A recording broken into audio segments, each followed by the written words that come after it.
To begin at an ending. The Queen is to close one chapter and open another in the life of Oriana, the new flagship of one of Britain's oldest shipping lines, the Peninsular and Oriental Steam Navigation Company. It has taken the toil of several hundred days, the skill and inspiration of several thousand people, and the expenditure of £200 million to arrive at this day. April the 6th, 1995, Southampton.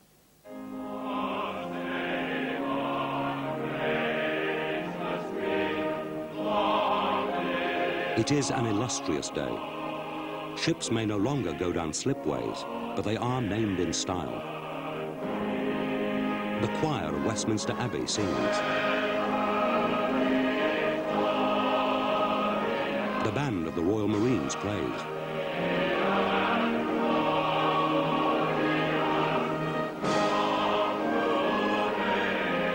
There are anthems and fanfares and the pipes and drums of the Scots Guards. And the Bishop of Basingstoke gives the blessing.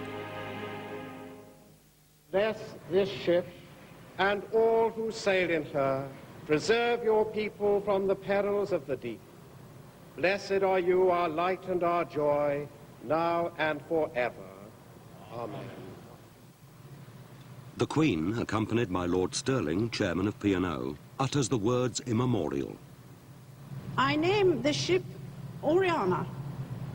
May God bless her and all who sail in her.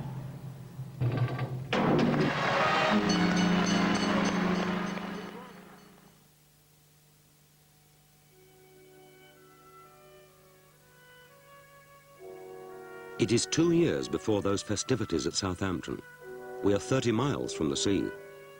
The flat farmland of northern Germany is about as far from shipbuilding as imagination can reach. Yet here at Papenburg, on a river bank, stands a great shed, big enough to hold the Houses of Parliament, or a mighty ship. The keel is to be laid. Job number 636 is also to have a name, announced by Tim Harris, chairman of P&O Cruises. After much thought, consideration, and consultation, we have decided that the right name for this ship is Oriana.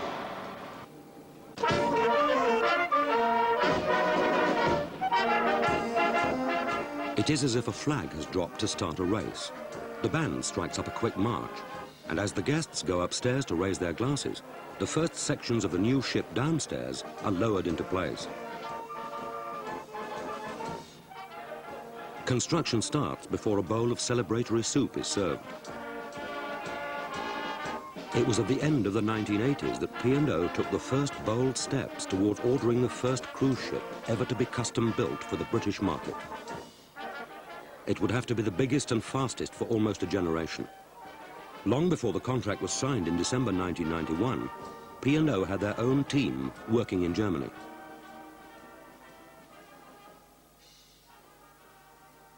Oriana is a ship with computers in her genes. Most of the design was done by computer, and computers will eventually run her.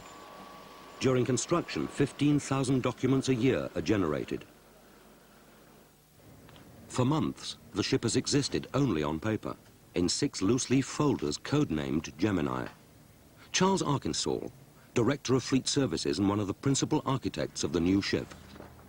Well, this document really is the key to the successful building of the vessel, because they define in full detail what the ship will comprise of, how the shipyards will build it, and the standard to which they will finish it.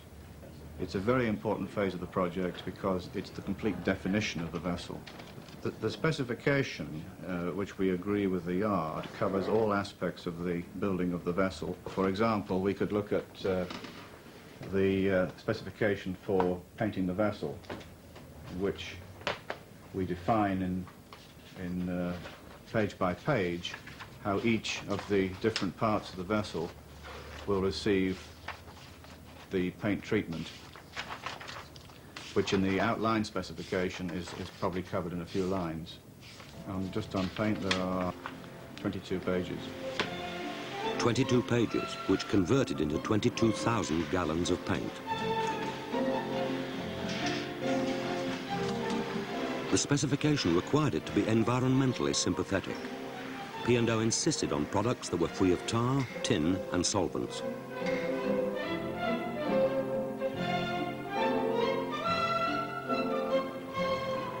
The paint was made in Newcastle upon Tyne. Other parts of the ship came from all over Europe.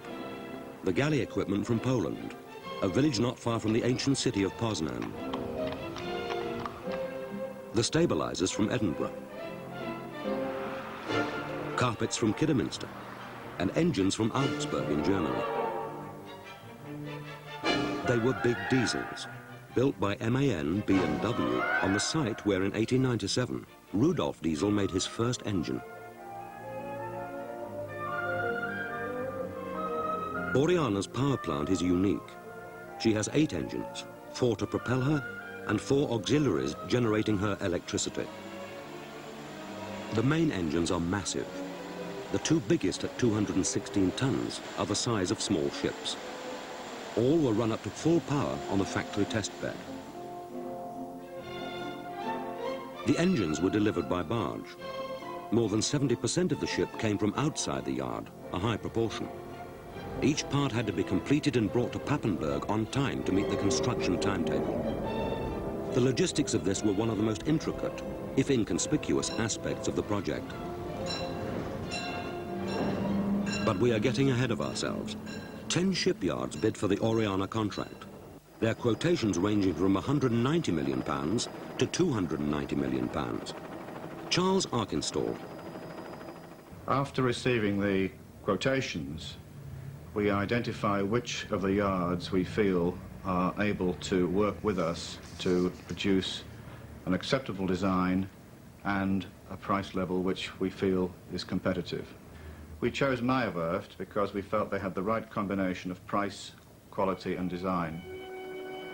The managing director of Meyerwerft is Bernard Meyer. The shipyard was founded in 1795 by my grandfather, so I'm the 6th generation, and the yard stay all the time in the Meyer family. The shipyard was founded, of course, to build firstly wooden boats, to bring the peat from Papenburg to the town like Emden, Bremen and Hamburg. Once there were 27 shipyards in Papenburg. Only Meyer's has survived. They alone converted to building ships in steel.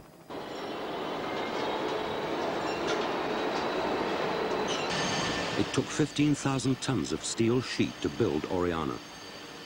Once the steel arrived at Meyerwerft, it would not leave again until it floated out in the finished ship. Every phase of the construction is done at the yard, undercover. Lasers guided from the computer designs cut out the sections with astonishing accuracy and speed.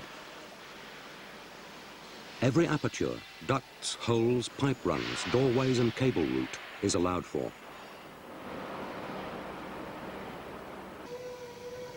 Timber supports have never been bettered, although today's technique is to build ships in big prefabricated blocks. They are assembled from the cut and shaped steel right alongside the construction dock.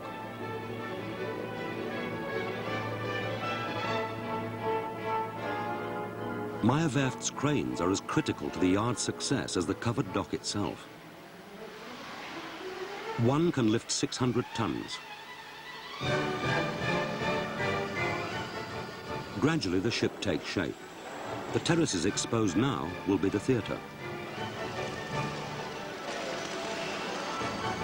The process is a production line. Each block has its own construction schedule, usually about a month. On the date when it is completed, it is swung over the dock and lowered onto the hull with the delicacy of a model maker. In a way, the minutiae of shipbuilding is as impressive as the gargantuan side of the project. There are nuts and bolts and men at benches, as well as bits weighing hundreds of tons. In the world's largest indoor construction dock, there is still a place for the self-tapping screw.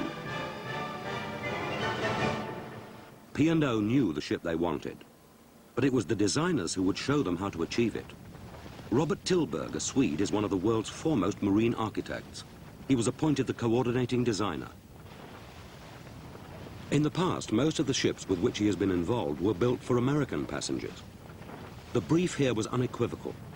Oriana was to be British.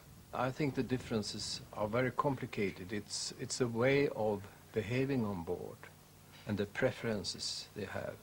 The color schemes for British passengers can't be the same as for the American passengers because they have different experience, etc. At this stage, he was working on the theatre and its Tudor rose motif. In the brief, it was mentioned that the British passengers and this ship should have more public rooms, but smaller. And instead of building a big show lounge for Las Vegas shows, we are now building a typical London theatre. Petter Iran, a Norwegian, designed the cabins. He too had to discover the British style.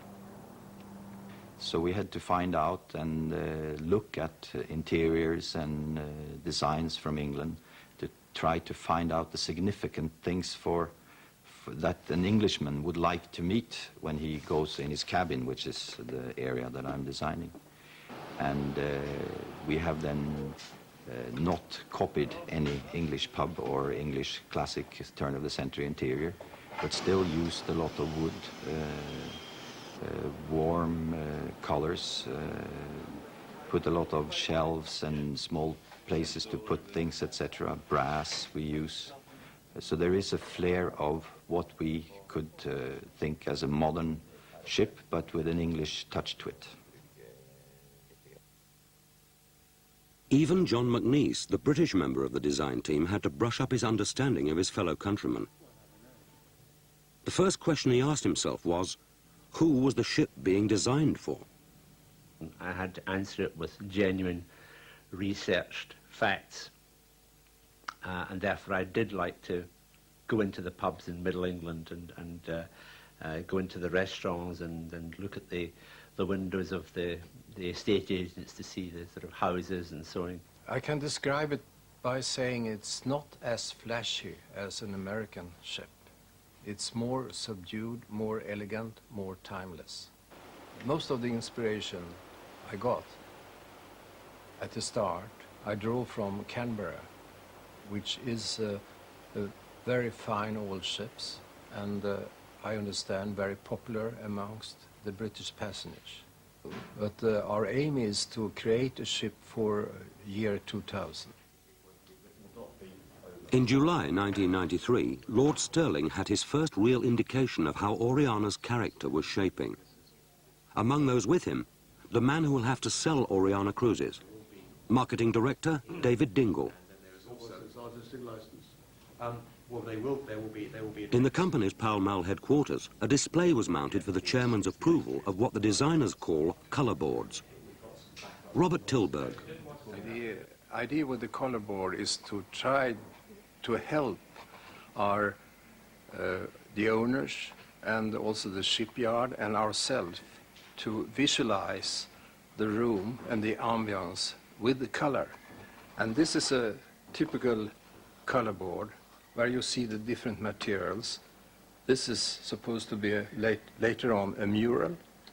Those are the chairs, curtains, and this picture gives the ambience of the particular room. Oriana's first voyage was on dry land.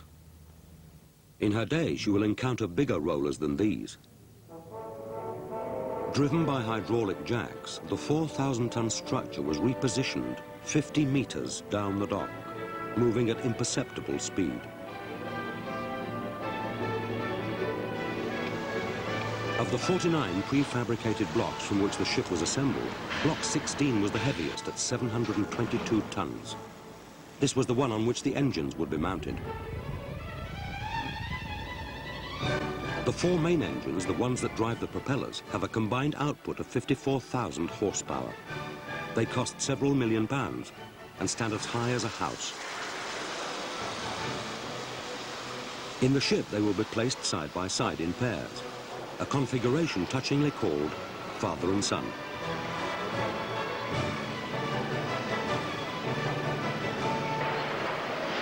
It is the autumn of 1993, 7 months into the build, but 5 years from when the idea of a new superliner was mooted. This, in fact, is the quick bit. It is all the planning, budgeting, modifying, calculating, and agonizing that goes on before the first weld is ever made that takes time.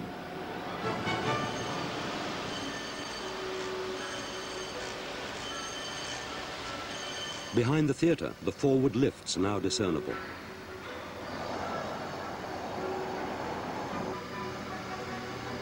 Two more decks, numbers 8 and 9, are swung into place and lowered like a lid on the Theatre Royal. A section like this weighs about 450 to 500 tons.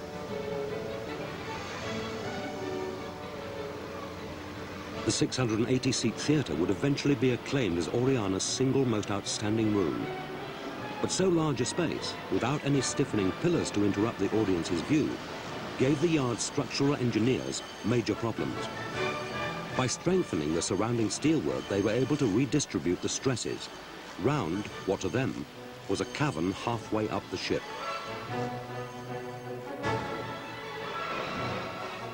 These are the tunnels for the bow thrusters. Oriana's draft of 7.9 meters enables her to visit a wide range of ports, and at the same time maintains her seaworthiness in every ocean. Like other world cruisers, her 32-meter beam is dictated by the width of the Panama Canal.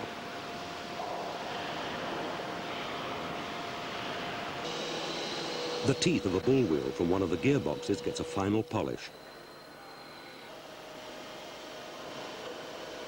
Each pair of engines is coupled to a gearbox, which transmits the power to the two propellers. The gearboxes are a combination of brute strength and watchmaker's precision. They reduce the speed of the engines by nearly 3 times. The engines turn at 428 RPM, the propeller shafts at 128. Each gearbox weighs 106 tons. Besides the gearing, they also contain the clutches, which, controlled by computer, switch the engines through a series of different combinations to meet exactly the performance the captain requires at any given time.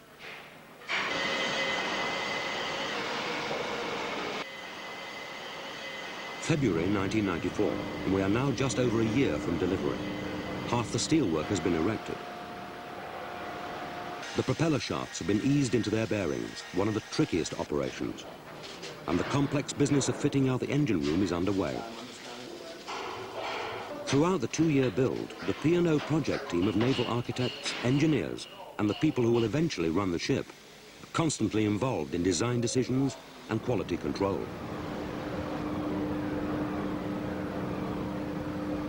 We're at a stage when there seems to be almost as much ship in the assembly area ready to be craned into position as there is welded in the construction dock.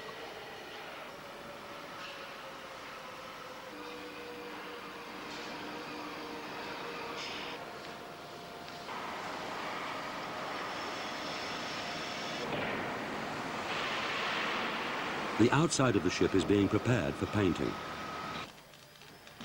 We're in what will be the Peninsula Restaurant. One of the advantages of the building block technique is that as soon as a section has been added, work can start on the interior. Passengers will be on their way to their cabins down this corridor in 14 months' time. And here the blue boiler suits will be replaced by the white uniforms of a brigade of chefs. This is going to be the galley.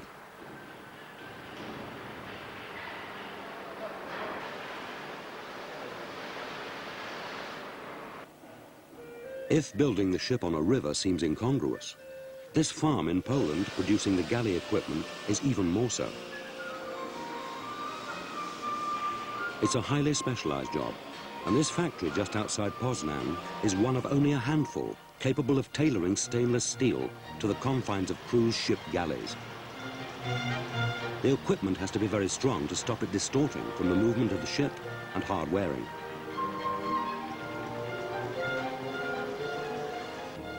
The bucolic scenes should not mislead you. From Poland to Edinburgh. No British yard could compete for the Oriana order, but one of the proudest names in British marine engineering built the stabilizers. Brown Brothers made the first ship stabilizers in 1935.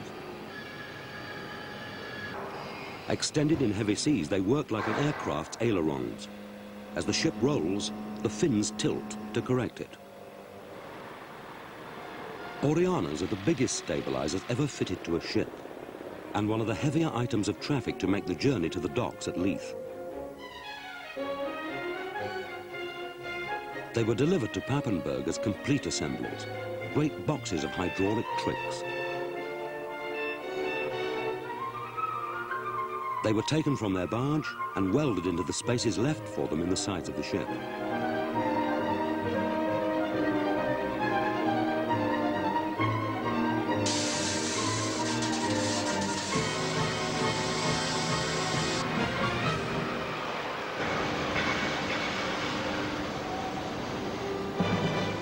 Part of the stern is swung into position. The structure being lowered here will have the port rudder fitted to it.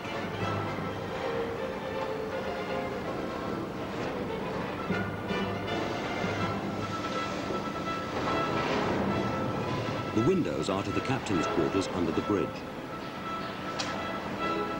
The bridge itself is added. Despite the preference of the electronics engineers, Oriana's first master, Commodore Ian Gibb, insisted the bridge had open wings. There are times when a captain needs to feel the wind on his face. The 8th of April 1994, a year and a day from the maiden voyage. Lord Stirling and Bernard Meyer tour the ship, their route marked by big yellow footprints painted on the deck. We have a container harbor. It's Lord Stirling's first sight of his investment. His inspection is thorough, as befits a man who has taken a direct interest in every phase of the ship's design and construction. He had strong opinions on the layout of the stern. He had the restaurant ceilings raised, and his was the final approval for the furnishings. We have actually planned for that. We did comment that that back needs more upholstery. Don't have any relationship to the chair itself. Yeah. And the brass bit has no relationship to either. The brass goes. We're not having the brass anymore. No, but I don't. Mock-ups of the interior have been prepared, including one flight of the main staircase. I can explain. And this was an early version of the Oriental restaurant. That one's a little wider. But if you do it on the Canva, it works quite well, and they've got a similar arrangement. There's not many. It does actually work. Especially if you put the... Oriana will be the fastest ship that has been built in the last quarter of a century. Another of Oriana's prime movers, P&O Cruises managing director, Gwyn Hughes. We want the ship to be able to get to destinations in a reasonable amount of time that no other ship can manage. She's been designed for speed, and behind us you can see part of the keel coming down into position. This aspect of the ship really is the unique aspect of the ship, because the sleek lines at the bow section of the ship are part of what enables the ship to attain the speed, even in ocean-going conditions.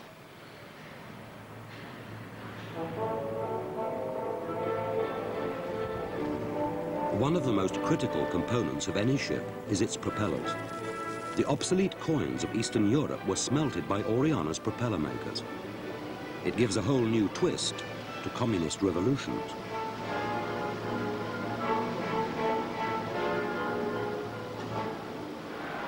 Inevitably, they are big, taller than a double-decker bus. But it's not so much their size as their science which is exciting. They have variable pitch, which means their blades can be swiveled to drive the ship full ahead or full astern without having to reverse the engines or adjust their speed. The lifeboats were made in Holland.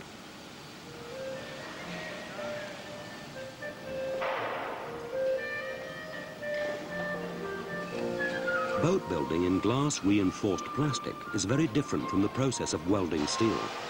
In its way, more laborious, as layers of fibre matting are added. Oriana has 8 partly enclosed lifeboats, 2 lifeboat tenders, 4 tenders, and 2 fast rescue boats. They would be dispatched if someone fell overboard. British diesel engines here. On board, the lifeboats can be launched from either side of Oriana, even if she has a 20-degree list.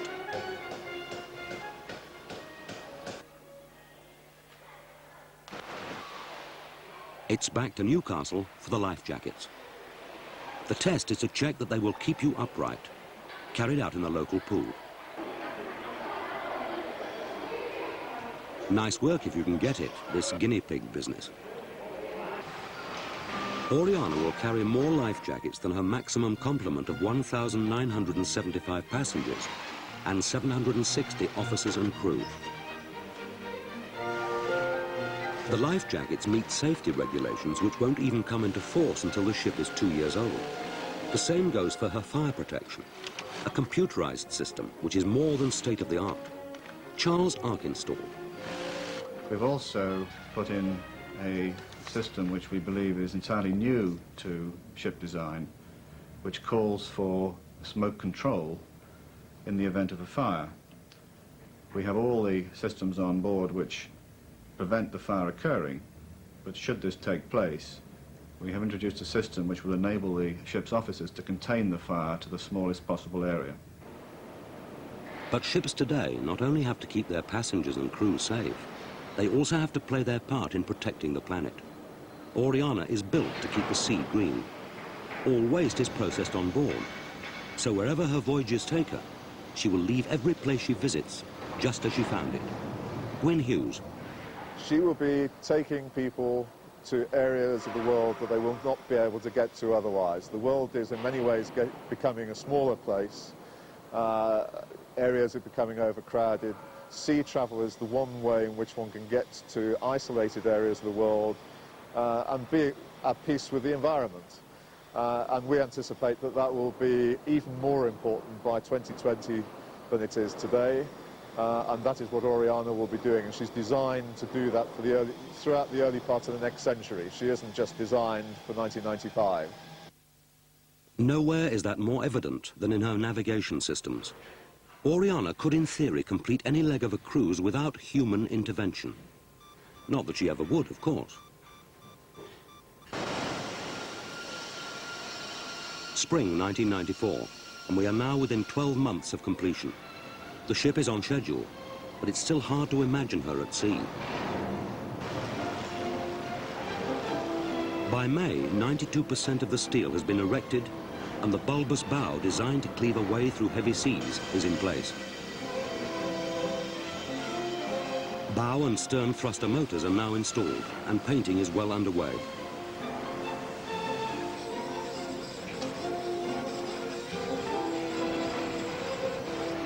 Construction has reached high up the superstructure. Above deck 12, steel gives way to weight-saving aluminium.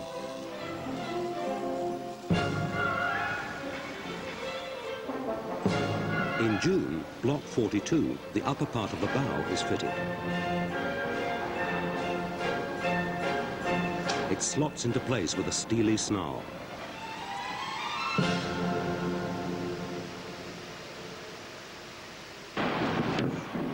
Tradition amid the high tech. Teak decks, 2.5 acres of them. Oriana is starting to turn on the style, and John McNeice reflects on the compromises designers have to make.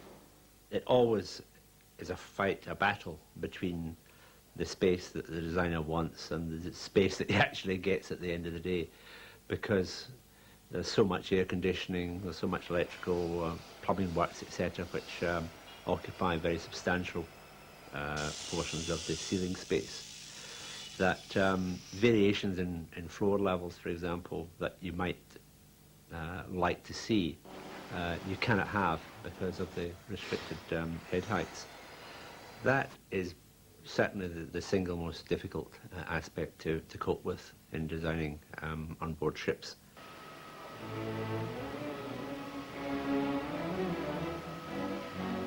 A new band of workmen now inhabit the yard. The welders and steel erectors are retreating. The carpenters and finishers and decorators are in.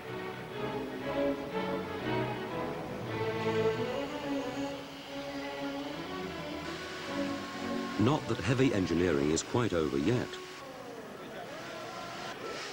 The propellers have to be fitted to the ends of their long shafts. They each weigh 32 tons and have been computed to deliver an elaborate combination of economy, efficiency, and power.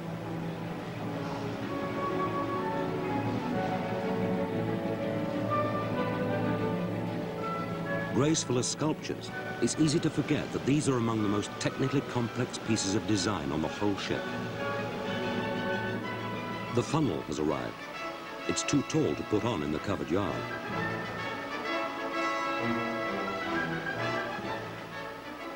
The distinctive galleries round the stern, above one of the ship's 4 swimming pools, are getting their cladding of teak. As well as having the largest pool, Oriana has more open deck than any other cruise ship. Something else the British like. And teak not only looks good, it's exceptionally hard-wearing.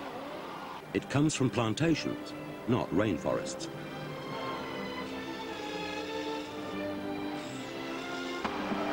Joiners fit more teak round the pool.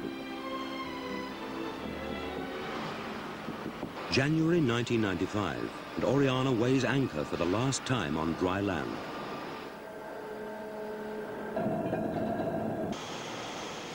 Her hull is now completely painted.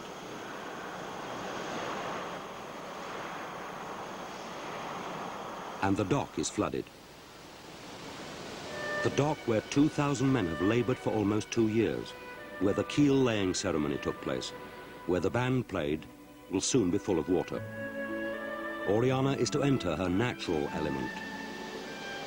A tug has been hoisted over the top of her to guide her safely into the river.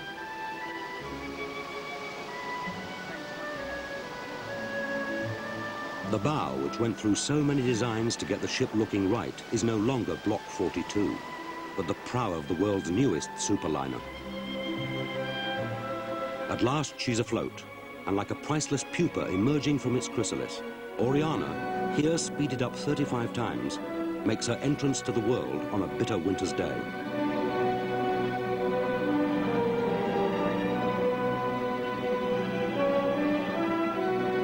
Crowned with her funnel, she now looks like a ship, an important consideration for P&O. Charles Arkenstall. We have tried to keep the ship as a more traditional-looking vessel, and we believe the profile has ample demonstration of that.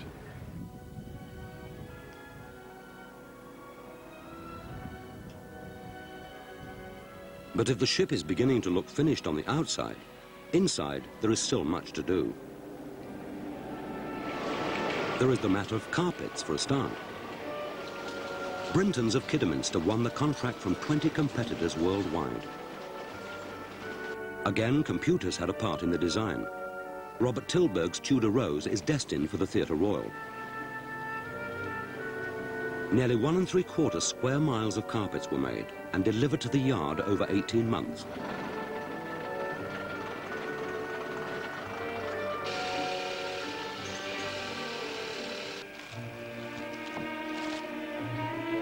In the theatre, the revolving stage does a turn. In modern shipyards like Meyerwerft, specializing in passenger vessels, the carpenters, cabinet makers, electricians and electronics engineers now easily outnumber the traditional shipbuilding craftsmen, those who work in steel. That is one measure of the amount of work that remains before the ship is finished. Restaurants, this is the Oriental, lounges and all the public areas now have to be civilized. The famous waterfall, tested on Canberra, tumbles through Oriana's atrium, one of the hard hat areas of just a few days ago, now being transformed by soft furnishings.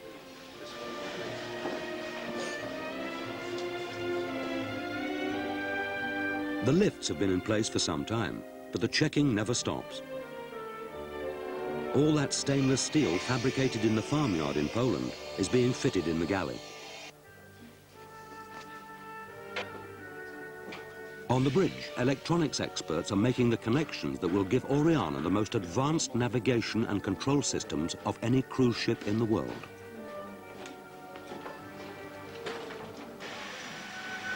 The Oasis Fitness Centre is appropriately getting a workout from fitters. And the Crow's Nest, soon to be a favourite vantage point for passengers, is having its big observation windows trimmed.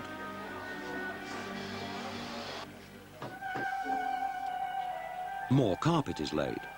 Throughout the ship there are 32 different designs.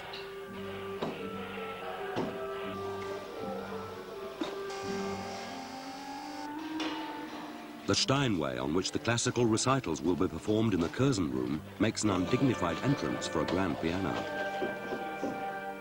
Back now at the top of the ship in the self-service restaurant, the conservatory. It is so light that architect Robert Tilberg refuses to refer to windows here. He calls them glass walls.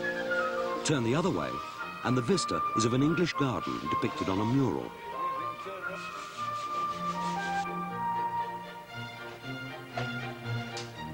Like the great houses of yesterday, Oriana, the great ship of today, and her owners, P&O, have been considerable patrons of the arts. There are almost 3,000 pictures in the ship, more than hang in the National Gallery. The man behind the collection is Tom Tempest Radford. Morning, Kip. How are you? Yes, thank you very much indeed for sending me that print. I like it a lot. There's just a few things that I wanted to go over with you. A fine art consultant who advises corporate and private buyers. He was responsible for acquiring all the original pictures.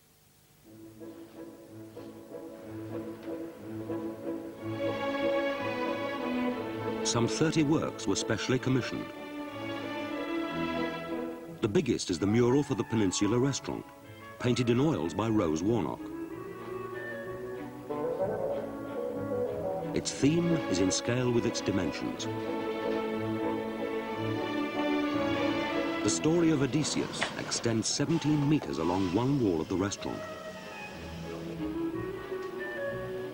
It was a stipulation by P&O that all the artists, more than 50 of them, should be British. Robert Erskine's bronze wall sculpture was inspired by a television documentary about a species of Pacific fish which move in vast shimmering shoals. Mounting it was almost as critical as making it.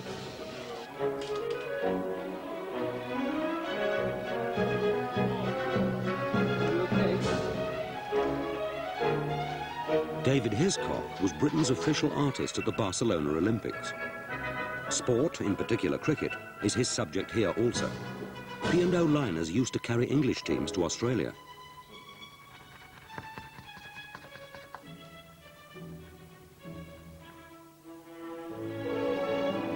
Three action pictures of Graham Gooch, Ian Botham and Brian Lara appear outside the Lord's Tavern. Just along the promenade deck outside the cinema is another hero. The sculptor is John Clinch. Another sculptor, John Mill's work, can be seen at Harlequin's nightclub.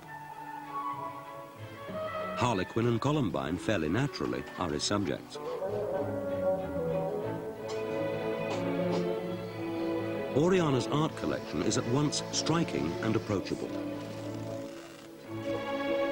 Andre Wallace's light-hearted boating figures behind the crystal pool bring all the visual style and stimulation of a stately garden to the Lido deck.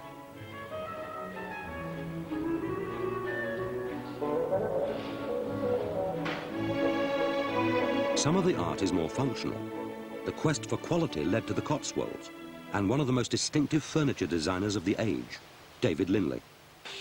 We're not trying to shout Englishness. What we're trying to do is really give a cultured overview of the centuries that we've been making furniture in England, and then just bringing it that little bit further up to date, not trying to break any huge barriers.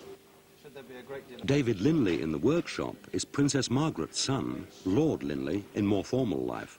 What we're designing for, although it is a ship, predominantly it's a public area, and that means extra care in the finishes and the polishes that we use, because obviously with a lot more people using them, the wear and tear will be higher, and therefore all the edges, the corners, a lot of thought has to go into the sort of amount of use that these pieces of furniture will have. I think that, you know, on a ship this size, the fact that it is a ship, from our point of view, takes a very small role in its design, apart from obvious things such as the fact that it'll be actually screwed onto the floor, or things will be screwed onto it, and one has to make allowances for that. Otherwise, what you're really looking at is the ambiance in which it's going into. Well, what I hope the furniture will add is an air of calm. Calm is not a word one would ever apply to successful shipyards. As the cranes swing the last heavy components onto the ship, it's worth taking stock of the task that Oriana is being set. Single-handed, she must capture 10% of the British cruise market. In America, a new ship has to win only 2%. But the number of British going cruising is growing faster. Besides, P&O practically invented it. Robert Tilberg reflects on comparisons with the old days. The modern ships are in one way more simple, but in another way they are more luxurious. Because when you look at the old pictures from the old ships, Queen Mary, etc., or any of the famous liners, what you see is just the first-class environments. Today, the whole ship is as luxurious as that. And that is a very big difference. I like to think that our approach to the environment of the spaces, the ambience of the spaces, has been arrived at using interesting shapes, good colour, strong, bold lines, balancing tradition with the modern emphasis of technology. And I think the sparkle comes from how you put that together. Oriana is beginning to sparkle. The spectacular inlaid timber dance floor in Harlequins has exceeded the promise of its computer graphics. The workmen are starting to look out of place in the atrium. Robert Erskine's bronze, now precisely positioned, attracts its first admirers. And Lord Linley's furniture has found its home. The grandfather clock in the Thackeray room uses mainly English woods, oak, walnut and sycamore, like the great octagonal table in the library and the other pieces.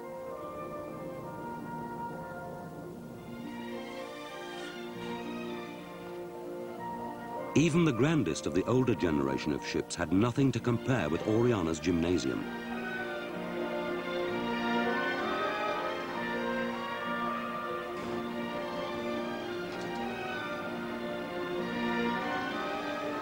Elsewhere, though, her pedigree is unmistakable. On every deck, the story is the same. The armies of craftsmen have gone. Just the odd figure is left, doing not much more than tidying and titivating.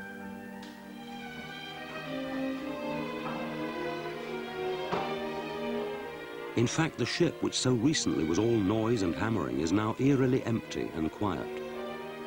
No more bursts of welding sparks, no more screeching drills. In the Curzon room, the serenity is reflected in Alice Kettle's embroideries, some of the largest in the world. Furniture for the purser's desk, the seat of information, you might say. The Curzon room piano has recovered its dignity. Peter Pan's playroom is poised to lose its tranquility. Anderson's Lounge, named after one of P&O's founders, will always have an air of decorum, being modelled on a gentleman's club. Lord's Tavern, which continues the tradition of Canberra's Cricketers' Bar, is more clubhouse than pub.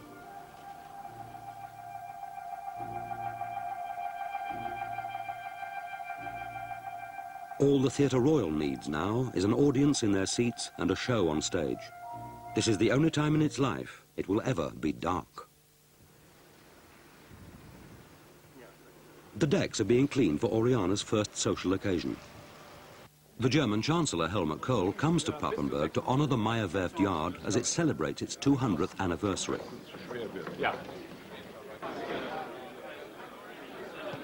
He is to have lunch on board.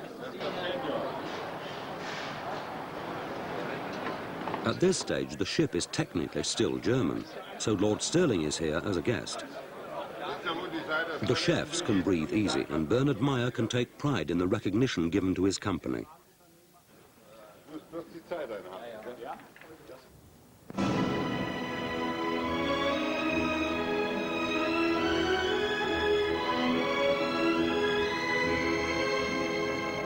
February 1995, and amid much emotion, Oriana is to leave the yard and begin her journey to the sea.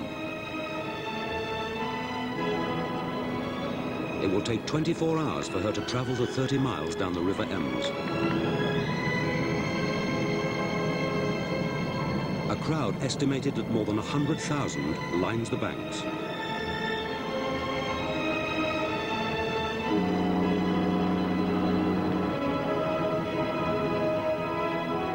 They are witnesses to an extraordinary spectacle. A 69,000-ton ocean liner feeling her way through the cow pastures of Lower Saxony.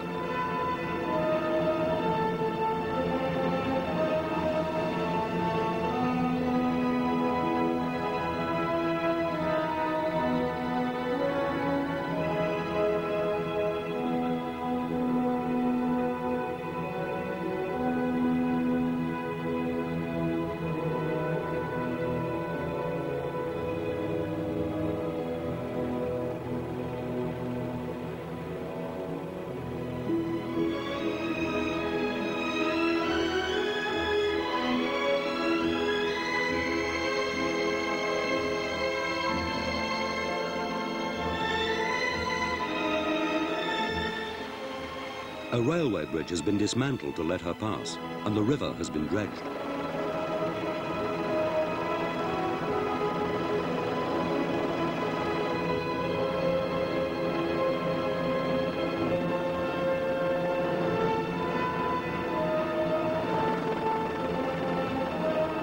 Bridges and shallows are rites of passage as the great ship heads, almost instinctively, to the sea.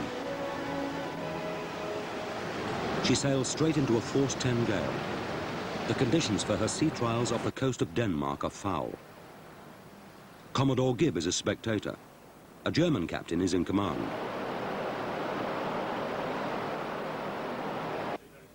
During the trials, every item of the ship's equipment, all her machinery and control systems, are tested and commissioned. Representatives of Lloyd's, the insurers, the government's Marine Safety Agency, as well as P&O, are on board to give the ship their final approval. Otherwise, everything on track from your point of view. Using steam as the main heating source. Not been given a copy of the...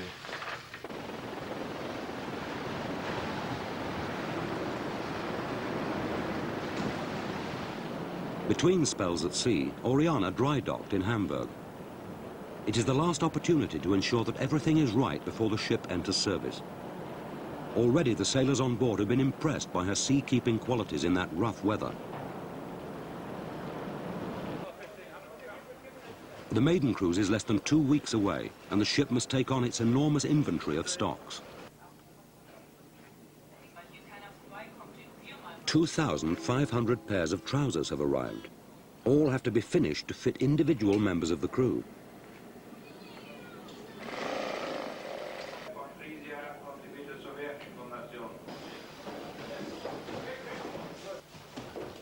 Cartons of china are taken on board.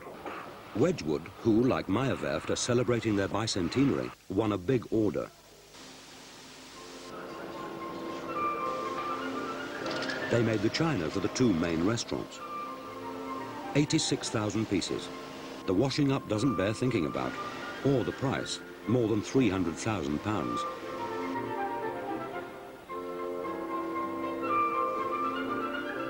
Each piece bears Oriana's rising sun emblem, adapted from the P&O coat of arms.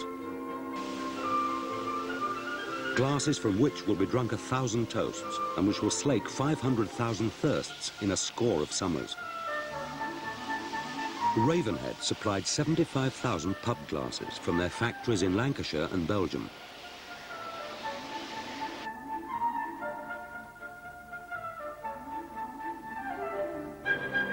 Elkington of Sheffield had been making cutlery for P&O for more than 100 years, almost from the time when they invented silver plating in 1836.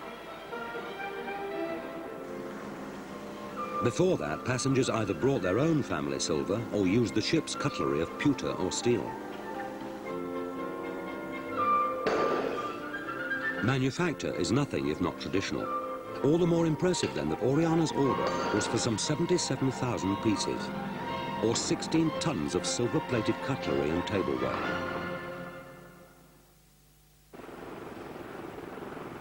The ship has come through her trials with approvals and certificates flying. The German flag too, but only for a couple more days. Like a graduate just qualified with a fine degree, she must now make her way in the world. There are graduation ceremonies to be gone through first. Oriana was born on a river. It seems fitting then that these last days of passenger-free sailing should be spent in rivers.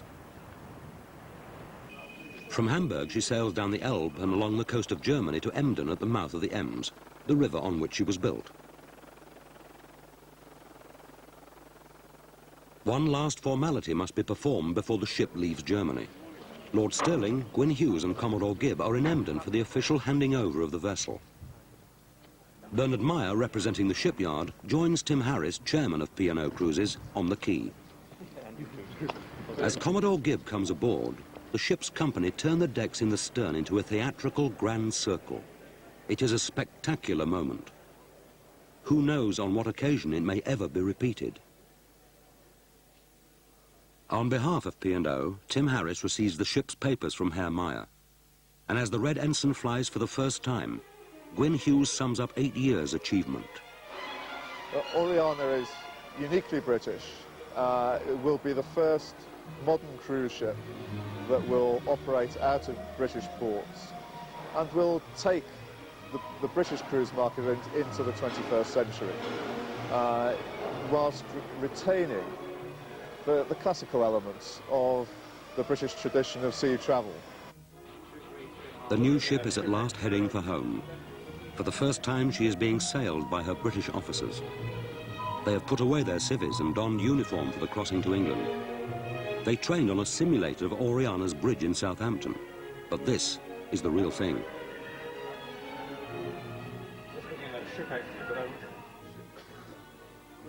All over the ship, routines are being started that will shortly be serving passengers.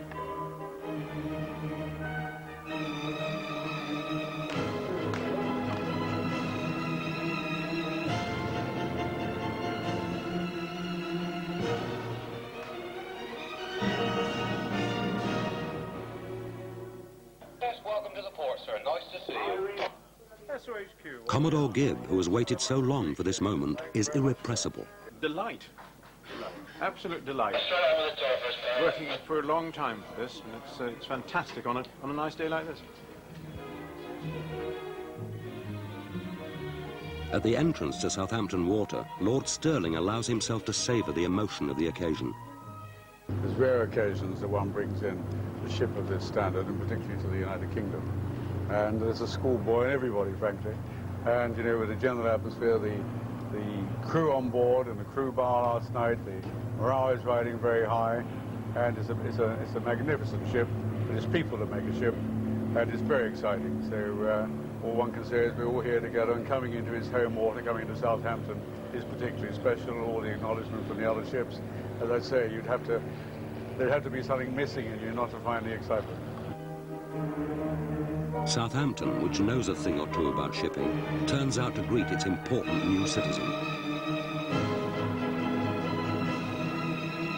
Just over 2 years since her keel was laid, and with Commodore Gibb in command, the P&O flagship enters her home waters for the first time.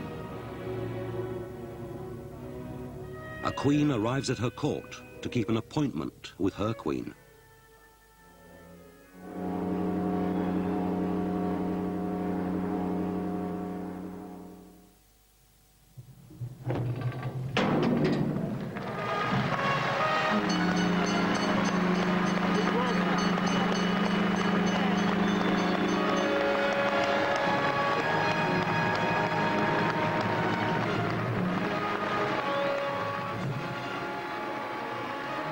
John McNeice, with long experience in world shipbuilding, puts the new ship into context. You're going to see a whole new concept in cruise ship design when Oriana hits the water. It will be, in my opinion, the benchmark against which all other ships will be measured. And when the royal standard has been lowered, when the fireworks are over, when the celebrations have faded into echoes,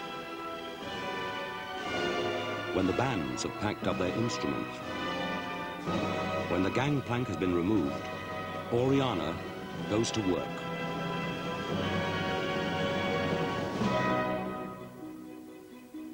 On April the 9th, 1995, she sailed for Madeira with 1,850 passengers on board for her maiden cruise. For Oriana, we end at the beginning.